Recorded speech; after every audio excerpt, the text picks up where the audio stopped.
नमस्कार दर्शक बंधु आपण को आम चैनल को स्वागत। आज कार्यक्रमटी समस्त तुला राशि व्यक्ति विशेषों बहुत अधिक गुरुत्वपूर्ण रही कारण यही वीडियो रे आपणकर संपूर्ण फेब्रुआरी मासटी केमिति रहिबो कौन परिवर्तन आसीबो आपणक जीवन रे ता सहित ग्रह मानकर गोचर केमिति रहिबो आपणक राशि रे एवं केउं क्षेत्र रे अधिक परिवर्तन आपण देखिबे एही वीडियो रे विस्तृत भाव रे आलोचना करिबा। ता सहित आपणकर राशि तुला हेले मध्य नक्षत्र अनुଯାୟୀ आपनको शुभ प्रभाव पड़िबो ना अशुभ प्रभाव पड़िबो एवं तार अशुभत्व को दूर करिबा पई शुभाशुभ फल को वृद्धि करिबा पई कोन रहिछि प्रतिकार एही वीडियो रे छोट छोट डिटेल रो सहित विस्तृत भाव रे आलोचना करिबा। सेथि पई आपणकर व्यस्त बहुल समय मध्यरु मात्र 10 मिनिट समय आपण निज पाई दियंतु एवं जानतु आपणकर आगामी समयटी माने एही फेब्रुआरी मासटी केमिति रहिबो। देखंतु दर्शक बंधु एही 2026 रो फेब्रुआरी मासर राशिफलटी पूर्व मास गुड़िक पर सामान्य राशिफल नुहे कारण बड़ बड़ ग्रह मानकर परिवर्तन गोचर रे हेबाकु जाउची एक बड़ परिवर्तन जहाँ आपणकर दिग दिशा को मध्य परिवर्तन करिबो कारण एही फेब्रुआरी मासरे आपणकर चतुर्थ गृह रे जो 4टी शुभ ग्रह विराजमान करिसेंती आपणकर पंचम गृह को गोचर करिवे एवं सेठारे पूर्वरु जेहेतु राहु विराजमान होइछंती तेणु करी आपणकर 3टी दोष सृष्टि हेबा पई जाउची जहाँ आपणकर जीवन रे बहुत गुड़े कार्य रे बाधा विघ्न सृष्टि करिबो। विशेष भाव में आपणकर संतान शिक्षा एवं प्रेम संपर्क उपरे बहुत अधिक प्रभाव पकाइबो। देखंतु दर्शक बंधु फेब्रुआरी 4 तारिख दिन बुध आपणकर पंचम गृह को गोचर करी राहु सहित विराजमान करी पापकृति जोग आपणकर बनाउछंती ता सहित 13 तारिख दिन सूर्य आपणकर पंचम गृह को गोचर करी राहु सहित रही ग्रहण दोष आपणकर बनाउछंती एवं 23 फेब्रुआरी रे मंगल आपणकर पंचम गृह को गोचर करबा क्षणी आपणकर अंगारक दोष सृष्टि हेबो। तेणु करी एही 3टी दोष आपणक जीवन रे बहुत अधिक प्रभाव पकाइबो। तेणु करी जदि आपण किछि शुभ कार्य मांगलिक कार्य किंबा किछि नूतन कार्य चाकरी संबंधित क्यारियर संबंधित किंबा आपणकर संतानक संबंधित किछि कार्य करबा पई जाउछंती तेबे वीडियोटी को संपूर्ण भाव में देखंतु जानंतु केउं समयटी शुभदायक रहिबो केउं समयटी अशुभदायक रहिबो से हिसाब रे जदि आपणकर कार्य गुडी को करिवे आपणको कोनोसी बाधा विघ्नर सम्मुखीन हेबाकू पड़िबो नाही। तेणु करी विलंब न करी आसंतु कार्यक्रमटी को आगो को बढ़ाइबा किंतु वीडियोटी आरंभ करिबा पूर्वरु जदि आपणकर भी तुला राशि होइथाए एवं आपण भी ईश्वर को आंतरिक भक्ति एवं विश्वास करंती तेबे वीडियोटी को लाइक करंतु कमेंट बॉक्स रे जय जगन्नाथ जय मां लक्ष्मी अवश्य लिखि दियंतु।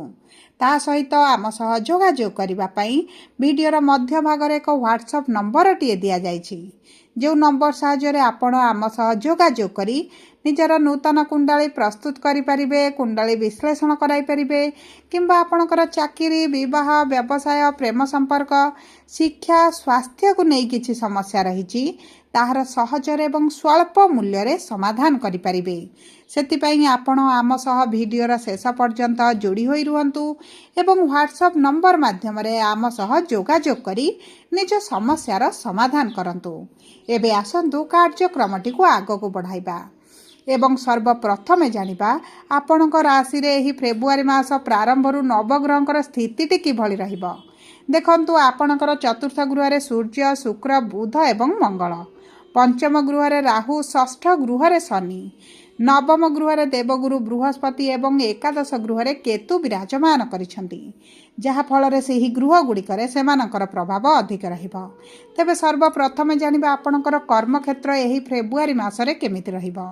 देखंतु आपणकर कर्म क्षेत्रर गृहर स्वामी हेउछंती चंद्रमा जी 2.5 दिन रे थरे राशि परिवर्तन करिथांती किंतु आपणकर राशिर स्वामी हेउछंती शुक्र आपणकर पंचमेश हेउछंती शनि एवं आपणकर भाग्याधिपति हेउछंती बुध एवं बुध आपणकर 4 तारिख दिन राशि परिवर्तन करी पापकृति जोग आपणकर बनाउछंती ता सहित आपणकर राशिर स्वामी शुक्र मध्य 6 तारिख दिन आपणकर पंचम गृह को गोचर करिवे। ଦେଖନ୍ତୁ ଆପଣଙ୍କ କର୍ମକ୍ଷେତ୍ର ପାଇଁ ଏହି ମାସଟି ଆପଣଙ୍କୁ ଶୁଭ ଫଳ ପ୍ରଦାନ କରିବ।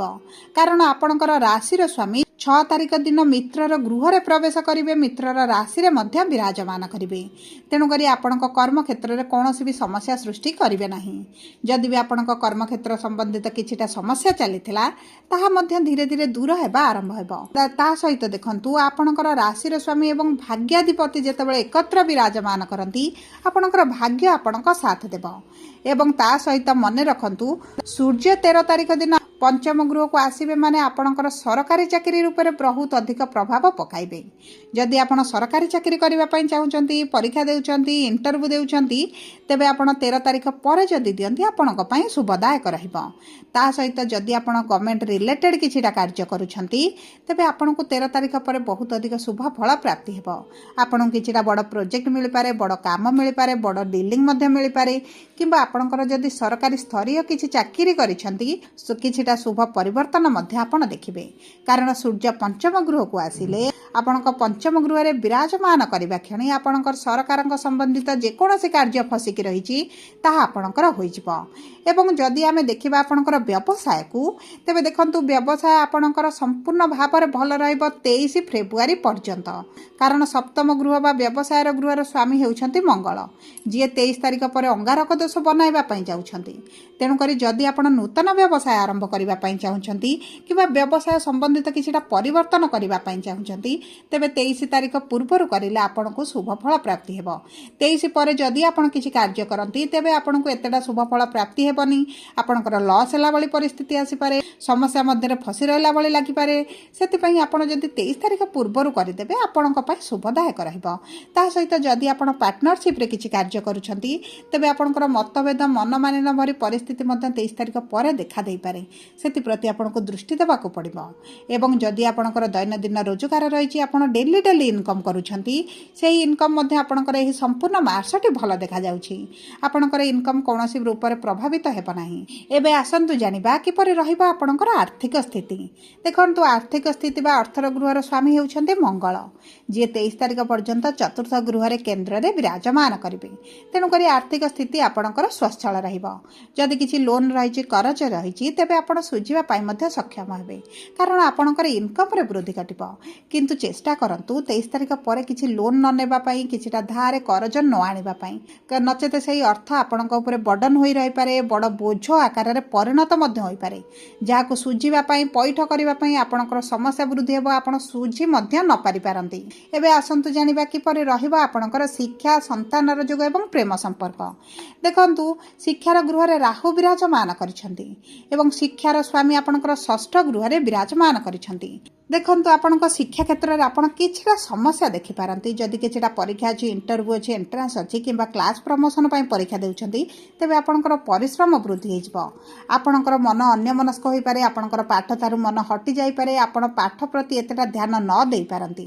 ସେଥିପାଇଁ ଚେଷ୍ଟା କରନ୍ତୁ ଆପଣଙ୍କର ଅନ୍ୟ ଦିଗ ପ୍ରତି ମନ ହଟାଇ ପାଠରେ ମନକୁ କେନ୍ଦ୍ରିତ କରିବା ପାଇଁ। କାରଣ ଆପଣଙ୍କ ପଞ୍ଚମାଧିପତି ଷଷ୍ଠ ଗୃହରେ ଥିବାରୁ ଆପଣଙ୍କ ପରିଶ୍ରମ ବୃଦ୍ଧି କରିବେ ସତ, କିନ୍ତୁ ଆପଣଙ୍କୁ ସଫଳତା ନିଶ୍ଚିତ ଭାବରେ ପ୍ରଦାନ କରିବେ। ଯଦି ଆମେ ଦେଖିବା ଆପଣଙ୍କର ପ୍ରେମ ସମ୍ପର୍କକୁ, ତେବେ ମନମାଳିନ୍ୟ ମତଭେଦ ଭଳି ପରିସ୍ଥିତି ଦେଖାଦେଇପାରେ। କିନ୍ତୁ 13 ତାରିଖ ପରେ ସୂର୍ଯ୍ୟ ଆପଣଙ୍କର ପଞ୍ଚମ ଗୃହକୁ ଆସିବେ ମାନେ ଆପଣଙ୍କ ବାଣୀ ଉପରେ ଆପଣଙ୍କୁ ନିୟନ୍ତ୍ରଣ କରିବାକୁ ପଡ଼ିବ। ନଚେତ ଆପଣଙ୍କ ବାଣୀଙ୍କ ପାଇଁ ମଧ୍ୟ ଆପଣଙ୍କ ସମ୍ପର୍କ ଖରାପ ହୋଇପାରେ। ସେଥିପ୍ରତି ଦୃଷ୍ଟି ଦେବାକୁ ପଡ଼ିବ। ନଚେତ ଯଦି ଆପଣ ବିବାହ କରିବା ପାଇଁ ଚାହୁଁଛନ୍ତି, ପ୍ରେମ ସମ୍ପର୍କକୁ ବିବାହରେ ପରିଣତ କରିବା ପାଇଁ ଚାହୁଁଛନ୍ତି, ଆପଣଙ୍କ ପାଇଁ ଭଲ ରହିବ। ଯଦି ଆମେ ଆପଣଙ୍କର ସନ୍ତାନର ଯୋଗକୁ ଦେଖିବା ତେବେ ଦେଖନ୍ତୁ ସନ୍ତାନ ପ୍ରାପ୍ତିରେ ଏହି ସମୟଟି ଏତେଟା ଆପଣଙ୍କ ପାଇଁ ଶୁଭଦାୟକ ନ ରହିପାରେ। କାରଣ ରାହୁ ପଞ୍ଚମ ଗୃହରେ ବିରାଜମାନ ହୋଇଛନ୍ତି ମାନେ ମେଡ଼ିକାଲର ଟ୍ରିଟମେଣ୍ଟ ଆପଣଙ୍କୁ ଆବଶ୍ୟକତା ପଡ଼ିପାରେ, କିଛି ସର୍ଜରୀ ମଧ୍ୟ ହୋଇପାରେ। କାରଣ ପଞ୍ଚମାଧିପତି ଷଷ୍ଠରେ ଥିବାରୁ କିଛିଟା ଆପଣଙ୍କର ସମସ୍ୟା ସୃଷ୍ଟି କରିପାରନ୍ତି। ସେଥିପାଇଁ ଯଦି ଆପଣ ସନ୍ତାନ ପାଇଁ ପ୍ଲାନିଂ କରୁଛନ୍ତି ତେବେ ଆପଣ ଡାକ୍ତରଙ୍କ ସହିତ ଯୋଗାଯୋଗ କରି ଯଦି କରନ୍ତି ତେବେ ଆପଣଙ୍କ ପାଇଁ ଶୁଭଦାୟକ ରହିବ। ଏବେ ଆସନ୍ତୁ ଜାଣିବା କିପରି ରହିବ ଆପଣଙ୍କ ବୈବାହିକ ସମ୍ପର୍କ ଏବଂ ବିବାହର ଯୋଗ। ଦେଖନ୍ତୁ ବିବାହର ଯୋଗ ଆପଣଙ୍କର ବହୁତ ଭଲ ଭଲ ରହିବ। କାରଣ ଦେବଗୁରୁ ବୃହସ୍ପତି ଭାଗ୍ୟର ଗୃହରେ ଥିବାରୁ ଆପଣଙ୍କର ମନପସନ୍ଦର ପ୍ରସ୍ତାବ ଆସିବ, ଆପଣଙ୍କର ବିବାହ ହୋଇପାରେ କିମ୍ବା ଆପଣଙ୍କର ଯଦି ବିବାହରେ ବିଳମ୍ବ ଦେଖୁଥିଲେ ଏବଂ ଆପଣଙ୍କର ବିବାହ ବହୁତ ଗୁଡ଼ିଏ ପ୍ରସ୍ତାବ ଆସି ସୁଦ୍ଧା ଆପଣଙ୍କର ବିବାହ ହୋଇପାରୁନି, ତେବେ ଆପଣଙ୍କର ସେହି ସବୁ ସମସ୍ୟା ଗୁଡ଼ିକ ଦୂର ହୋଇଯିବ। ତା ସହିତ ଦେଖନ୍ତୁ, ଯଦି ଆପଣଙ୍କ ବୈବାହିକ ସମ୍ପର୍କରେ କିଛି ସମସ୍ୟା ଚାଲିଥିଲା ତାହା ଦୂର ହୋଇଯିବ। କିନ୍ତୁ ଆପଣଙ୍କ ବୈବାହିକ ସମ୍ପର୍କରେ କିଛିଟା ସମସ୍ୟା ଆପଣ ଦେଖିବେ ନାହିଁ। ଏହି ସମୟଟି ଆପଣଙ୍କ ବୈବାହିକ ସମ୍ପର୍କ ପାଇଁ ବହୁତ ଭଲ ସମୟ ରହିଛି। ଯଦି ଆପଣଙ୍କର ପାରିବାରିକ କନ୍ଦଳ କିଛି ଚାଲିଥିଲା, ପାରିବାରିକ ସ୍ଥିତି କିଛି ଖରାପ ରହିଥିଲା, ସେଥିରେ ମଧ୍ୟ ସୁଧାର ଆସିବ। ଏବେ ଆସନ୍ତୁ ଜାଣିବା କିପରି ରହିବ ଆପଣଙ୍କର ସ୍ୱାସ୍ଥ୍ୟ। ଦେଖନ୍ତୁ, ସ୍ୱାସ୍ଥ୍ୟ କୁଣ୍ଡଳୀର ପ୍ରଥମ ଗୃହରୁ ଜଣାପଡ଼େ ଏବଂ ଆପଣଙ୍କର ରସ୍ୟାଧିପତି ଯେହେତୁ କେନ୍ଦ୍ରରେ ଅଛନ୍ତି, ମିତ୍ରର ଗୃହକୁ ଗୋଚର କରିବେ, ଆପଣଙ୍କ ସ୍ୱାସ୍ଥ୍ୟରେ ବିଶେଷ ଭାବରେ ଆପଣ କିଛି ସମସ୍ୟା ଦେଖିବେ ନାହିଁ। ଯଦି ପୂର୍ବରୁ କିଛି ସ୍ୱାସ୍ଥ୍ୟ ସମସ୍ୟା ଥିଲା ତାହା ମଧ୍ୟ ଦୂର ହୋଇଯିବ। କିନ୍ତୁ ଆପଣଙ୍କର ଟିକେ ସ୍କିନ୍ ସମସ୍ୟା ଦେଖାଦେଇପାରେ କିମ୍ବା ଅସ୍ଥିରେ କିଛିଟା ସମସ୍ୟା ଦେଖାଦେଇପାରେ। ଆଣ୍ଠୁ ଗଣ୍ଠି ବ୍ୟାକ୍ ପେନ୍ ମଧ୍ୟ ଆପଣ କିଛିଟା ଅନୁଭବ କରିପାରନ୍ତି। ସେଥିପାଇଁ ଆପଣଙ୍କର ଖାଦ୍ୟକୁ ଜଗିବା ସହିତ ଆପଣଙ୍କର ଯୋଗ ପ୍ରାଣାୟାମ ଜାରି ରଖିଲେ ଆପଣଙ୍କ ପାଇଁ ଶୁଭଦାୟକ ରହିବ। ଏବେ ଆସନ୍ତୁ ଜାଣିବା ଅଶୁଭତ୍ୱକୁ ଦୂର କରି ଶୁଭାଶୁଭ ଫଳକୁ ବୃଦ୍ଧି କରିବା ପାଇଁ କ'ଣ ରହିଛି ପ୍ରତିକାର। ଦେଖନ୍ତୁ, ଆପଣଙ୍କର ରାଶିର ସ୍ୱାମୀ ବା ରସ୍ୟାଧିପତି ଶୁକ୍ର ହୋଇଥିବାରୁ ଆପଣ ପ୍ରତିଦିନ ଶୁକ୍ରଙ୍କର ବୀଜ ମନ୍ତ୍ର ପାଠ କରନ୍ତୁ। ଯଦି ଆପଣଙ୍କର ଚିତ୍ର ତୁଳା ହୋଇଥାଏ 14/7, ଆପଣଙ୍କର ନକ୍ଷତ୍ରାଧିପତି ମଙ୍ଗଳ ହୋଇଥିବାରୁ ଆପଣ ହନୁମାନ ଚାଳିଶା ପାଠ କରନ୍ତୁ, ମଙ୍ଗଳଙ୍କର ବୀଜ ମନ୍ତ୍ର ପାଠ କରନ୍ତୁ, ମାଙ୍କଡ଼ଙ୍କୁ କିଛି ଖାଦ୍ୟ ଦିଅନ୍ତୁ, ଚେଷ୍ଟା କରନ୍ତୁ ନାଲି ରଙ୍ଗର ଫିତାଟେ ଆପଣଙ୍କ ହାତରେ ବାନ୍ଧିବା ପାଇଁ। ଯଦି ଆପଣଙ୍କର ସ୍ୱାତି ତୁଳା ହୋଇଥାଏ 15/7, ଆପଣଙ୍କର ନକ୍ଷତ୍ରାଧିପତି ହେଉଛନ୍ତି ରାହୁ। ଆପଣ ପ୍ରତିଦିନ ରାହୁଙ୍କର ବୀଜ ମନ୍ତ୍ର ପାଠ କରନ୍ତୁ, ମା ଦୁର୍ଗାଙ୍କର ପୂଜାର୍ଚ୍ଚନା କରନ୍ତୁ। ତା ସହିତ ଆପଣ ସୂର୍ଯ୍ୟଙ୍କୁ ପ୍ରାତଃ ସମୟରେ ଜଳ ଅର୍ପଣ କରନ୍ତୁ, ଆପଣଙ୍କ ପାଇଁ ଶୁଭଦାୟକ ରହିବ। ଯଦି ଆପଣଙ୍କର ବିଶାଖା ତୁଳା ହୋଇଥାଏ 16/7, ଆପଣଙ୍କର ନକ୍ଷତ୍ରାଧିପତି ହେଉଛନ୍ତି ଦେବଗୁରୁ ବୃହସ୍ପତି। ଆପଣ ଗୁରୁଙ୍କର ବୀଜ ମନ୍ତ୍ର ପାଠ କରନ୍ତୁ, ଗାୟତ୍ରୀ ମନ୍ତ୍ର ପ୍ରତିଦିନ 5 ଥର ଜପ କରନ୍ତୁ ଏବଂ ଚେଷ୍ଟା କରନ୍ତୁ ପାଖରେ ହଳଦୀ ରଙ୍ଗର ରୁମାଲଟେ ରଖିବା ପାଇଁ। ଆପଣ ଗୁରୁବାର ଦିନ ହଳଦୀ ରଙ୍ଗର ଖେଚୁଡ଼ି ବନାଇ ମହାଦେବଙ୍କ ପାଖରେ ପୂଜାର୍ଚ୍ଚନା କରିବା ପାଇଁ ଆପଣଙ୍କ ପାଇଁ ଶୁଭଦାୟକ ରହିବ।